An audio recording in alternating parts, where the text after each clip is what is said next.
on or whether it's a project or a venue or a concert or anything. So in your experience, what has been the best way to engage a cross-sector project from your business or your field with maybe a nonprofit or something else?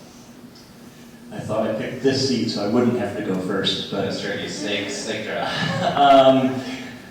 So I'm up here. I work in the construction field. Our firm is a predominantly custom home and commercial project, and we found a great home in the wine industry that we've built some tasting rooms and production facilities that have been significantly architecturally driven, and our homes are as well. And so I think we run into the ability to collaborate on an artistic level and build at an artistic level more than other builders. So maybe that answers the surprise question as to why a builder is up here. But I've also spent a lot of time volunteering and living in this community, and as have many or all the people who work at our firm.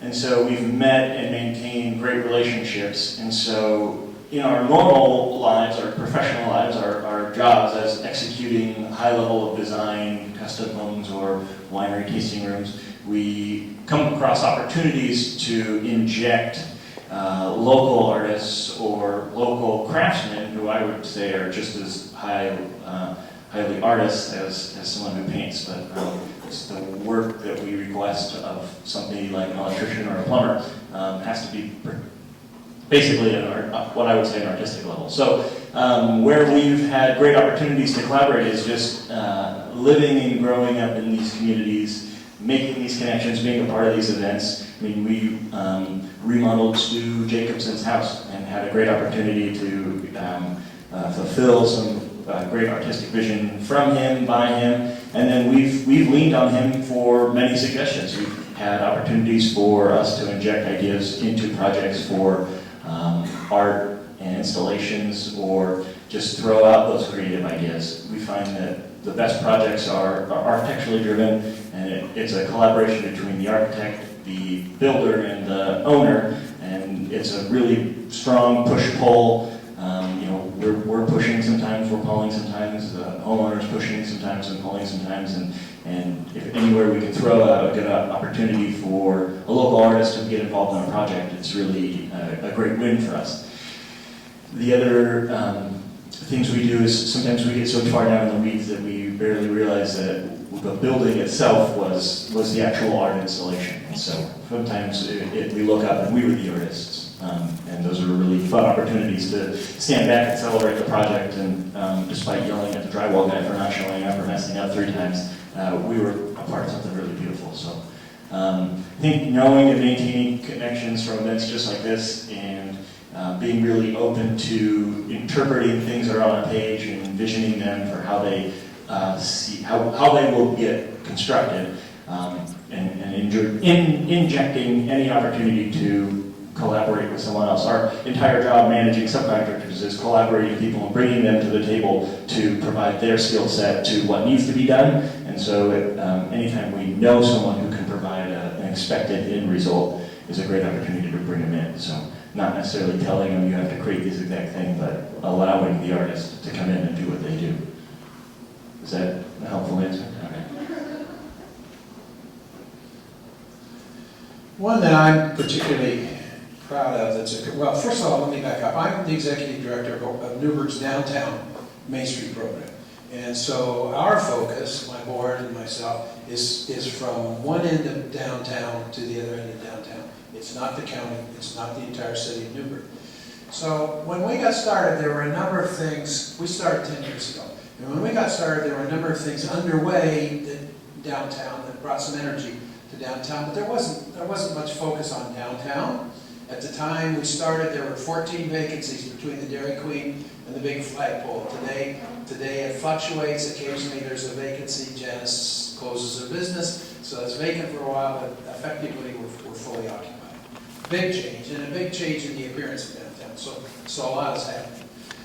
So one of the things that was going on, and it was going on pretty darn well, was, before we started, was artwork. Sally Dallas and some of her friends had created art walk where she got together with some of the merchants, and they would get together with some of you and post the art, and then get together with the winery and do wine tasting.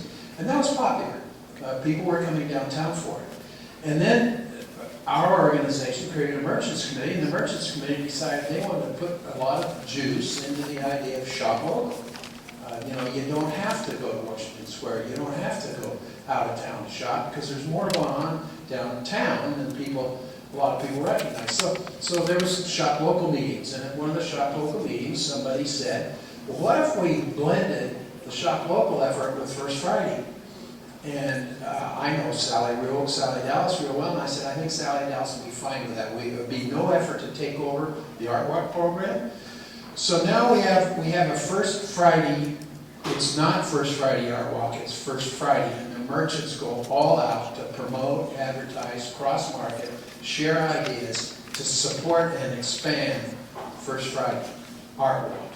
So it's one of those little things that you do to have incremental small successes. But our First Friday is significantly higher populated than it was before when it was simply Art Walk, because there's so much more energy that's gone into it from the Chamber of Commerce, from the Merchants Committee, from Sally's group, and so on. So we're proud, and it fits in with our belief that if you're doing something like a Main Street advancement, you have to figure out the little things and take this step, and this step, and this step, and it builds momentum over time.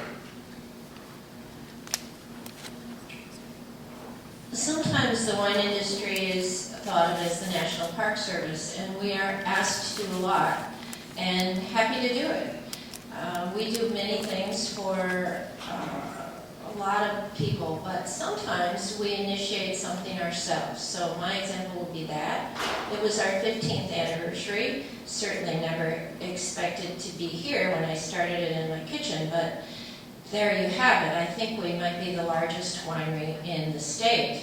And so we wanted to make a big deal of our anniversary, and we made a couple wines for that. One of them is called Bubbles, a rosé bubble wine, and we thought, well, what could we do that would be helpful with that? So we had already for years donated part of the sale of our Riesling bottle that is screen printed with flowers and bees on it to Bee Health Research. So part of the sale of every bottle of that went to that. But we wanted to focus, and we thought, well, we're A to Z, so maybe literacy from A to Z. So a portion of the sale of every bottle of our bubbles goes to the SMART program locally.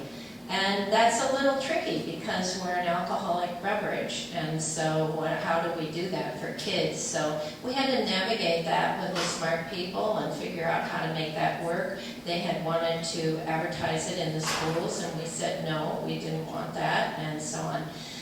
And similarly, we had a big party, an industry party. So there were about 450 people there that night, and we asked everyone to bring, if they wanted to donate one or more new children's books. And so we were able to give to the YES program that's part of Yamhill County Bounty. I think I said it wrong. Yamhill Bounty. Yeah, sorry. The YES program was part of that to make sure that no family who had a baby in Yamhill County would leave the hospital without a book, at least one new book. And so we were able to donate, I'm not sure exactly how many, over 400 books to that program. But again, we reached out to them. So usually it's people coming to us, but we wanted to celebrate in a better way, I guess.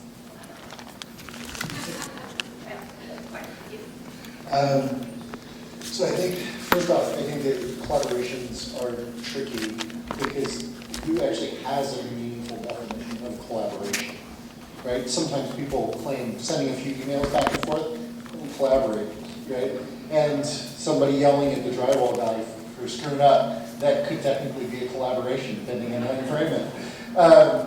And I think that in that word collaboration, I think there's enough wiggle room that we can get ourselves in trouble, but it seems to me that the spirit of collaboration has to do with us trying to create space for the best that the other person brings to the table and really hearing that. And then when I've been involved, like I'm a creative, which means I don't understand timelines in the way that other people understand timelines. And there's a lot in terms of the way that I think that I know has caused problems for people that have wanted to work for me or work with me. And when it's worked well, it's because they've understood that I kind of speak a different language. And when we're able to clearly communicate that, this is really what I need from you now. I need this win, right? I need this win now in this incremental way. Then it's like, oh, okay, I hear clearly that you need this. And I think in successful collaborations, just having that grace to be able to share that space with each other, hold that space for the other. And then on a deeper level, I spent my early professional life up in Seattle, which is a very different beast than living here in the county. And there's a lot of ambition in Seattle, but there's a whole lot of people. And there's something about the county being, it's a small place. Like if I want to work with somebody or begin a conversation, if it goes sideways, I'm still going to run into them at the Vermont, or I'm going to run into them at the farmer's market, or I still have to look at this person in the eye. And I want to be able to look them in the eye and have a human connection that really is meaningful. And I think in these collaborations, it's easy to look for the fruit, like the flower. We want the innovative product. We want this successful business thing. We want this, and these are all important things. But I think in a place like this, when we're talking about county-wide collaboration, we're talking less about the successful fruit and more about nurturing that soil and building rich soil that new ideas as they emerge can blossom because these connections, this sense of trust and reciprocity that has been built in these conversations. So not being really specific about my experience with a particular collaboration, but more about the spirit of the collaboration that I found successful. I think that kind of,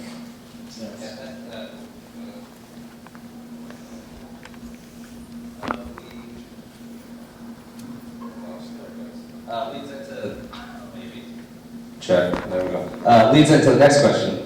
Thanks, Luke. Which the next question is working directly kind of with artists.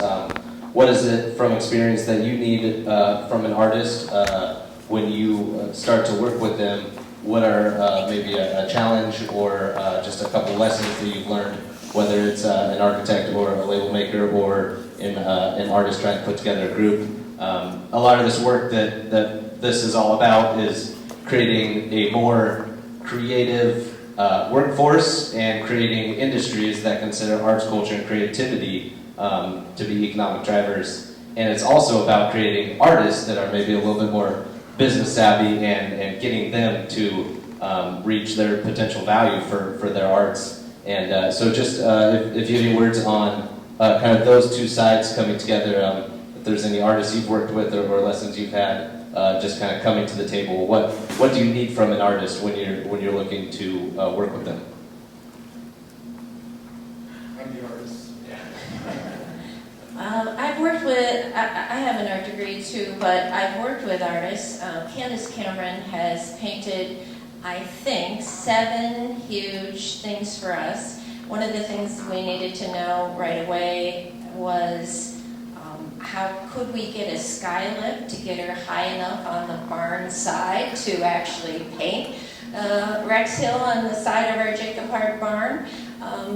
One day I walked into the hospitality room in our new building where she was painting a mural on the walls, and I'm looking at it and I said, well, show me what she had like something about that big to work on to paint 2 whole walls. And I said, good grief, Candace, where did you get this? Oh, that's what the gals gave me. I said, oh my Lord. So we got her a much bigger piece to work from. So it is important to talk directly. I've been very fortunate to work intimately with our graphic designer at Nectar Graphics, Andrea LaRue. So for almost 15 years, every week I spend an afternoon with her at the computer. Now, that's asking a lot. I know most artists won't let you do that, but we have had a great collaborative run, and anything that you see from A to Z or Yccc is our work. So sometimes I would suggest that you be willing to let that collaboration happen and not have to work alone in your studio or without that, but let somebody be there, be a little more transparent and see what can happen. It can be magical. Personally, I have a business background. Most of the people that are involved in my organization have a business background. We've got a few artists involved. But one of the things that I find is every time we get engaged in a project, we get engaged in some long-range planning, whatever it is we do with our organization, and there's an artist present, it brings a spark and a difference to just business people together. So one of the things that I agree with is I would like to see, however it can be created, the artists that have an interest in your project, our project, My Downtown, be more willing to reach out and say, hey, can I join? Can I help out? Because I don't have deep connections in the art community, and I don't know, I mean, actually Lippert leads me in here and there, and that kind of thing, but what would really be valuable to a lot of business organizations and a lot of people that think like I do, is to have more artists say, I like what you're after, I like your goals, can I help? Because the artists, as you've all admitted, you artists here during this conference, I've heard over and over about how you work in isolation. So I'd like to see more connection on my part, but also more connection from the artists, more stepping forward and saying, can I be part of that?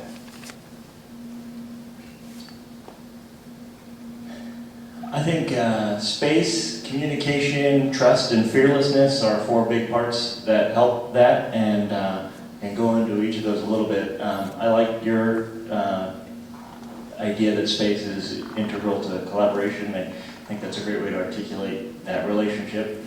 I think communication is really big. To hand in hand with that is some professionalism, at least when we work with an artist on a project. We're not at the widget factory, we're not making 250 home subdivisions of home A, B, or C. Everything is super unique in what we do and the houses we put together, or the buildings we put together. And everything I think an artist does, or at least the artists in this room and the collaborators in the area do, is super unique and should be super proud of. I think having trust to have fearlessness, we've worked with people who just were really excited and then fell off the face of the earth because, who knows, maybe they got going, they realized they couldn't deliver what they were supposed to deliver, wanted to deliver, and then just sort of fell off the face of the earth, and it's sort of hard to work with it, and that's kind of the bad reputation of artists, right? They're just in some weird dark room listening to something, and maybe that's not true, but having a certain level of professionalism, showing up and being a collaborator, existing in that space, and I'm going to trust you to have enough levity and give you the leash to create something beautiful, like magnificent. The same way an architect or a homeowner has trusted us to create something beautiful and magnificent. Some people could maybe do some of this stuff on their own, but they've trusted us to exist in that space where the end result is something beautiful and unique and to be proud of. And I think everyone has a certain amount of fearlessness by being an artist at this level, but to always rely on that, to not kind of be afraid to expose ideas or work through processes. And we have a really tough job, and we show up every day because we're not afraid to get our butts kicked and try again. And if something absolutely didn't work, we're going to do it over again and hope we get it right that time. So I think those 4 things, space, communication, trust, and fearlessness are huge in collaboration. And Zach, it'll be good to start this one off as, excuse me. Given that your company is fairly unique around for construction, and you have a strong marketing appeal, so I'll let you start off. And if each of you could come up with 1 or 2 things in your professional life as it's gone on, maybe some creative, out-of-the-box sort of thinking that's been integrated into your your business model or your day-to-day workings, that could be I don't know, any lessons out there that to further your kind of creativity of the work within your business or organization. Sure. Stellar Ridge Construction is a green builder. That was what we were founded as. We were founded under the belief that what we do in construction not only is beautiful and we're skilled at modern building, but first and foremost, everything we do has to be sustainably practiced or better for the environment than normal construction practices. So my favorite story about that is the guy who's most passionate about green building on our project is the guy who comes and picks up the debris bin every day. And that company is so proud that they hand-pick everything and take it to a sort facility. And instead of throwing crap away, instead of just throwing all this junk away, it gets sorted. And the least amount goes to the worst place possible. So it's super exciting to work in an industry where some people are so passionate about that. And for God's sakes, the guy who picks up the garbage is the most passionate guy. And it's really nice. So our firm is known for that, and we're 11 years old now, so formed in the Valley of Death for construction and weathered the storm in large part because of our dedication to green building. And we've never veered from that. Clients, we like to say, clients can turn the dial on their project up or down for how green they want it or how green they can get it. But there's certain things we just don't budge on. And that's what we've been known for, and we get approached for things for that very reason. So having that niche, having that appeal, having that expertise, having that knowledge base, and it's the same way we've turned up to artists in our projects to say, we've been given this set of parameters, not just come up with an art installation or come up with a piece for here, but we don't want it to have any metal. We don't want it to have this. It can't clash with all this stuff. Okay, now go. And so we have to kind of think in our mental Rolodex or our mental context, who can provide something for that? The same way if someone went out for a modern green built structure, they would think Stellar Ridge, ideally, or if not, you will now. We do the same thing for artists, and so I think, but you might not know that unless we start talking about it. And so I think to get good at something or get good at a lot of things and make it well known that you're the person to go to for this is really the best way in our industry to do it. So. Ozzy, I hate this question. Because the other day I recognized that I'm doing a reasonably good job in managing a Main Street program. But I have not been creative of late. I have not been innovative of late because I've been so damn busy managing that it just hasn't gotten done. And I got embarrassed and I got ashamed and I thought, I took a deep breath and I decided what I'm going to do, because I have a talented board, I have a creative board.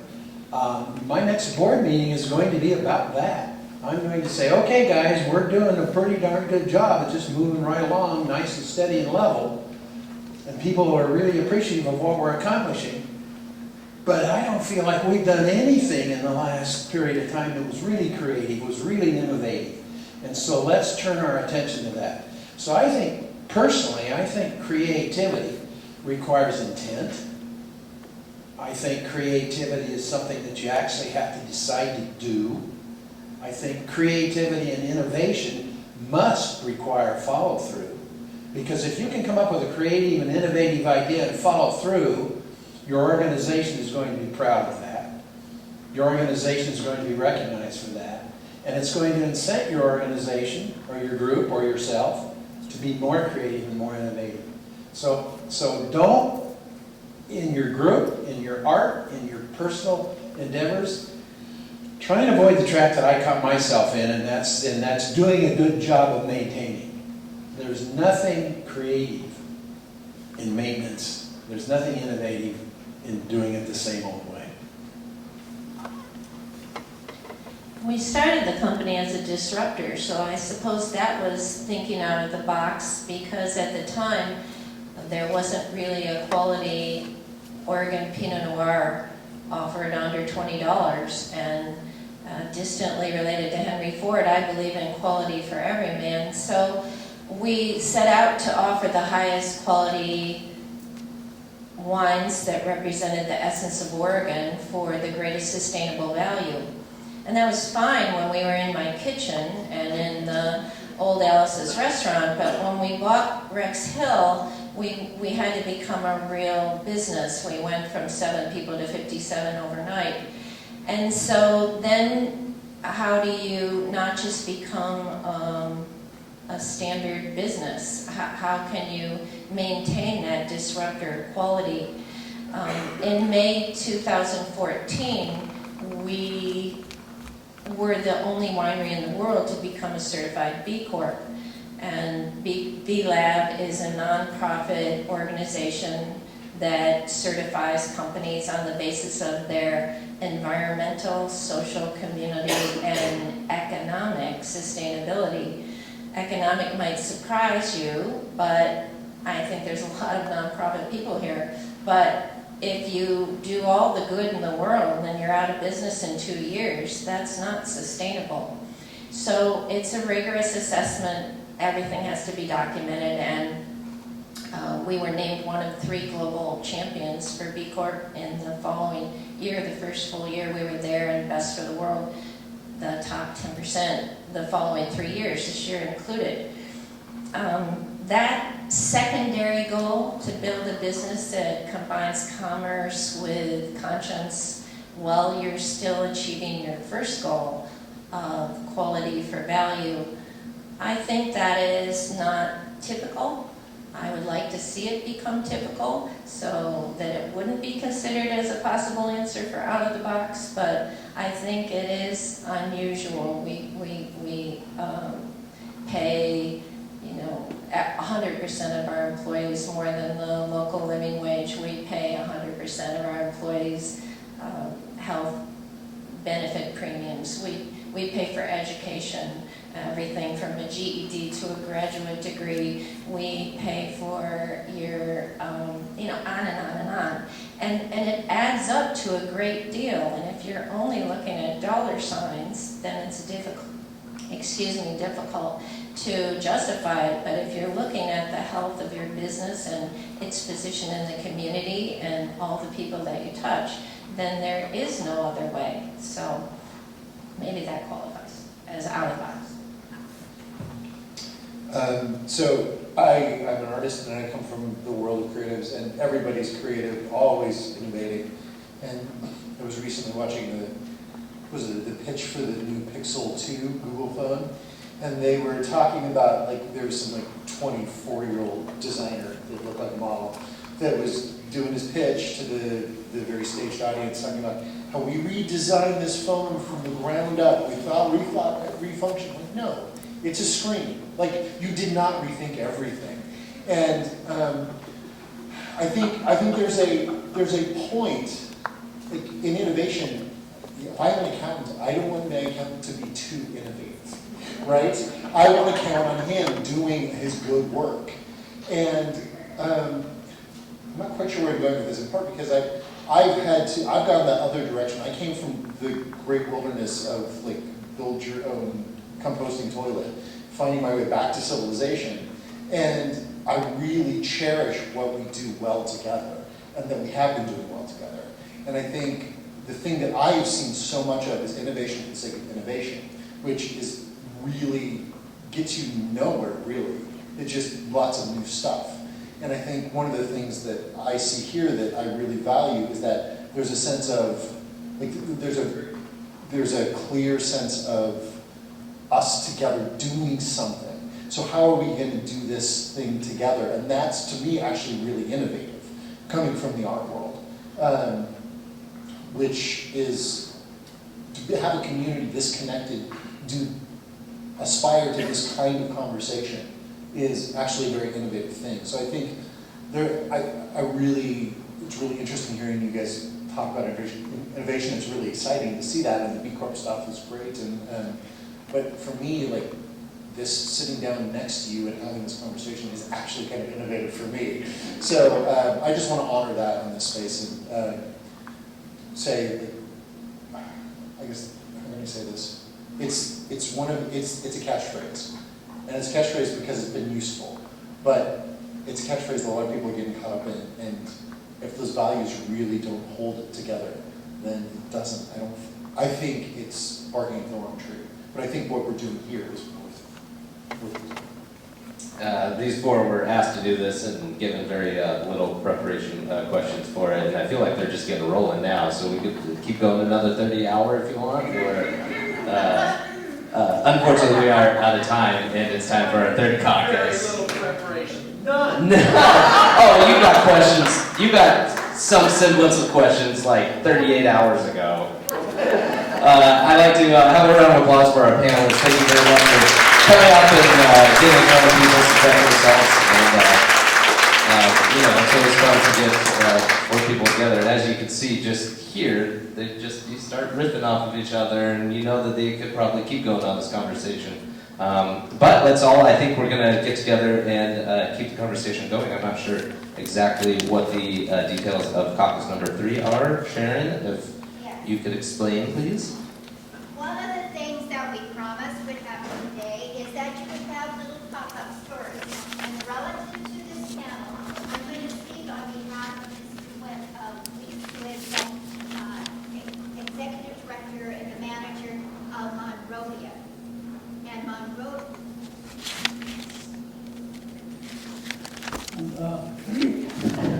And Monrovia is one of our largest agricultural employers. And at Monrovia, no manager is called a manager. They are called coaches. And when we spoke to him about being able to have one of our Spanish outreach workers come and sit in the cafeteria and have possibly his workers come and be able to get enrolled at in the inventory, he said every single one of our workers could be in your inventory. We do not call them workers or employees. We call them artisans. Just the change of a word gives more dignity to people who do not necessarily think that what they're doing is the arts. So that's Monrovia's story. I'm Sean Andrews. I'm the Executive Director of the Chehelam Cultural Center here in Newberg, Oregon, where we have been all day talking about art and art in our community and about involvement of our community in that. I think we're very fortunate here in Newberg and throughout all of Yamhill County to live in a place that really values art and really values culture and heritage, and a place that really values community in the end. I think that when you talk about art, it's easy to get sitting up in your ivory tower and kind of looking at the rest of the world, but art is really just communication. It's the way we talk to each other, often without words, often with words, with sounds, with images, with experience. I think art plays such an important part in the fabric of our community. There's so many things that divide us, whether it's your region or your background or your views or your beliefs, but there's far more that unites us as humans, as people.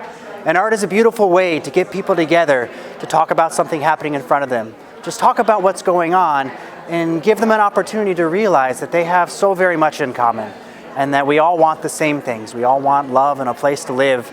And at the end of the day, I think that's what community is all about. So that's my 2 cents. The Cultural Center is a really wonderful resource. The name of the center is really apt.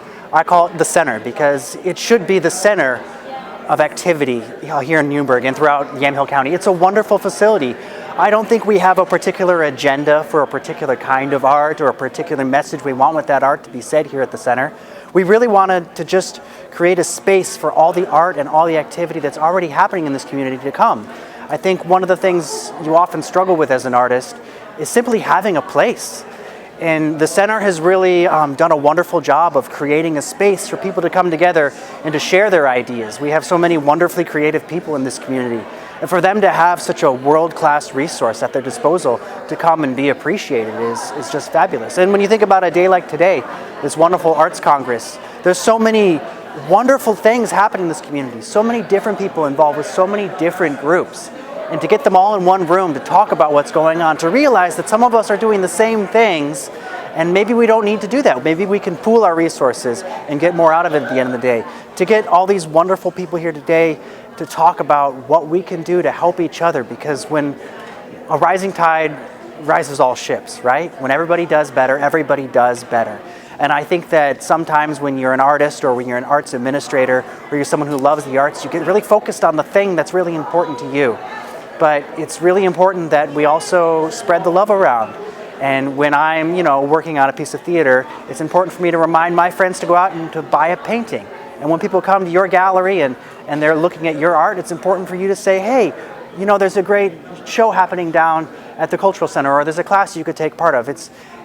Everyone interacts with art in their own way, and the more offerings we have as a community for people to get involved, the more opportunities there are for someone to discover that, hey, this is my thing. I wasn't so much into the music, or I wasn't so much into writing, but boy, I come down to the center and I spent some time with the pottery wheel, and all of a sudden that makes sense to me. So I think it's really just about offering a myriad opportunities for people to try things out and see what fits. Good afternoon. I'm Sharon Morgan. I'm on the board of the Yamhill County Cultural Coalition and the chairman of Arts, Culture, and Prosperity, a multi-year project that today had its culminating event. But what we are seeing it now is a mile marker on a very much longer journey on behalf of arts and culture and prosperity in Yamhill County. So we called it a Congress for a very special reason. We wanted, first of all, to show that Congresses can get work done. Secondly, we wanted it to have the gravitas and for people to know that it was not another workshop, another forum that didn't have outcomes. We wanted them to understand that it was really a coming together of people from throughout the entire county and people that represented government, business, education, as well as arts and culture. We had students, we had high school students and their teachers, we had college students and their teachers, and then we had the panoply of all different kinds of people from every single community. Yamhill is a little town on the northeastern part of Yamhill County. They didn't have a government official. They did have a former teacher and business person, and they had 2 high school teachers and 2 high school students. So they were represented. Willamina, which is in a process of doing Innovate Together Willamina, did send a whole contingent of people, and everything in between. So I can say that every community was represented in some way. We had an opening session that welcomed people.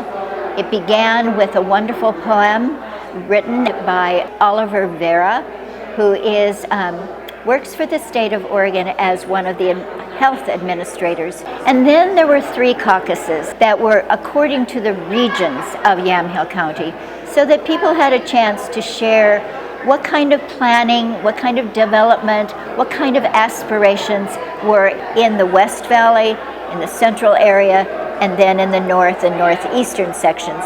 And people got to hear what their neighbors were thinking about. We had a little break, of course, and people got to look around this beautiful facility. Chehelam Cultural Center was very generous in making this entire facility at our disposal and was one of the really full partners, along with the county commissioners, in helping the coalition put this event together. So the second caucus was creative placemaking, which was a free-thinking kind of idea, no idea too large or too mundane, for how we would make this be a creative county and that people would know and feel that it's a creative county.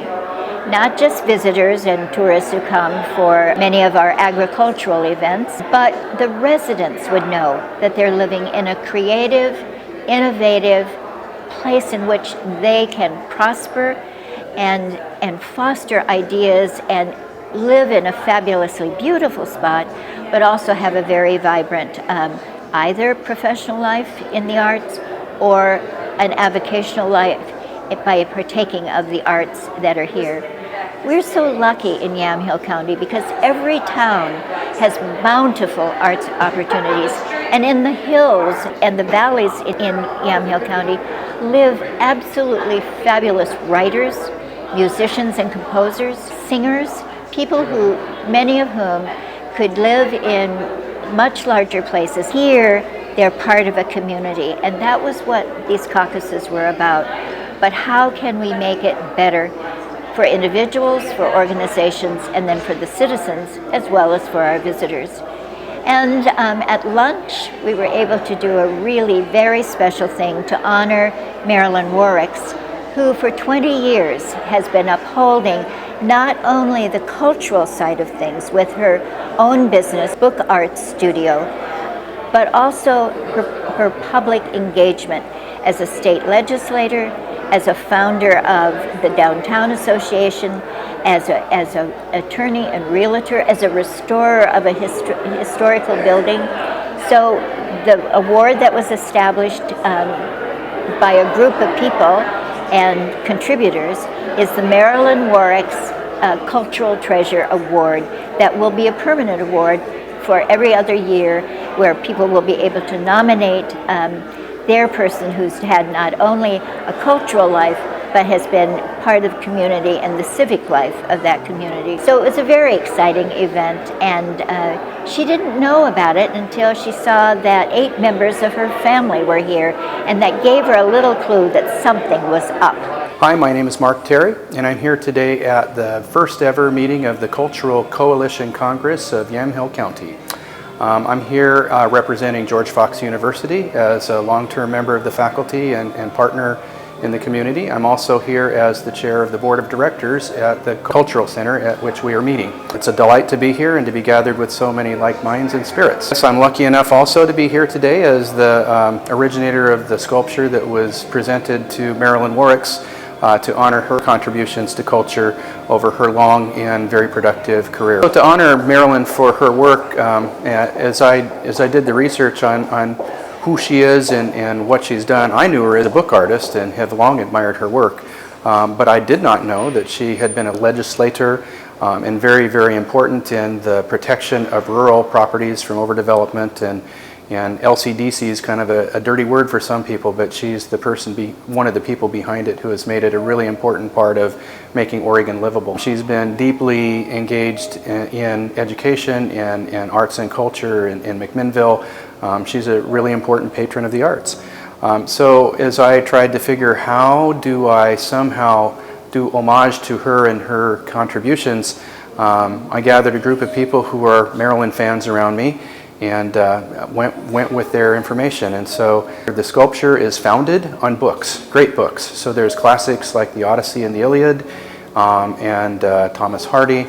It turns out that Marilyn did her master's thesis on Tess d'Urberville's, so that book is referenced in there.